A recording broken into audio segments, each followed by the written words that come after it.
गरीब आदमी और सेठ की कहानी। एक गांव में रमेश नाम का एक गरीब आदमी रहता था। वह ईमानदार, मेहनती और दिल से नेक इंसान था, लेकिन उसकी गरीबी ने उसे बहुत परेशान कर रखा था। रोज सुबह से लेकर शाम तक वह खेतों में मेहनत करता, फिर भी उसके परिवार का गुजारा मुश्किल से होता था।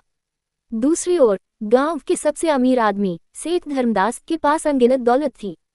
सेठ को अपने पैसे और रुतबे पर बहुत घमंड था और वह गरीबों की मदद करने में ज्यादा दिलचस्पी नहीं रखता था। एक दिन गांव में भारी बारिश हुई, जिससे रमेश का छोटा सा कच्चा मकान गिर गया। उसके पास नया घर बनाने के लिए पैसे नहीं थे, इसलिए वह मजबूर होकर सेठ धर्मदास के पास मदद मांगने गया। रमेश ने सेठ से विनम्रतापूर्वक कहा, सेठ जी, मेरा घर बारिश में गिर गया है। मेरे पास पैसे नहीं हैं। कृपया मुझे कुछ मदद दे ताकि मैं अपने परिवार को रहने के लिए छत दे सकूं। सेठ ने हंसते हुए जवाब दिया, तुम जैसे गरीब लोग मेहनत नहीं करते और सिर्फ भीख मांगते रहते हो। मुझे किसी की मदद करने का समय नहीं है। रमेश ने बहुत विनती की, लेकिन सेठ ने उसकी एक न सुनी।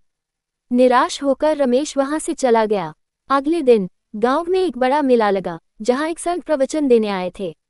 सेठ भी वहां पहुंचा और संत से पूछा, महाराज, मुझे अपनी दौलत और सुख कैसे बनाए रखना चाहिए? संत मुस्कुराए और बोले, सच्ची दौलत वह है जो दूसरों के काम आए। अगर तुम अपने धन का सही उपयोग नहीं करोगे तो एक दिन तुम्हारी दौलत भी तुम्हें छोड़ देगी।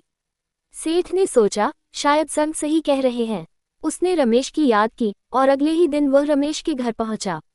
उसने रमेश से माफी मांगी और घर बनाने के लिए पैसे दिए। रमेश ने दिल से धन्यवाद किया। उस दिन से सेठ ने गरीबों की मदद करना शुरू कर दिया और गांव में सबके दिलों में उसके लिए सम्मान बढ़ गया। रमेश और सेठ की यह कहानी दिखाती है कि सच्ची दौलत धन में नहीं, बल्कि दूसरों की मदद करने में है।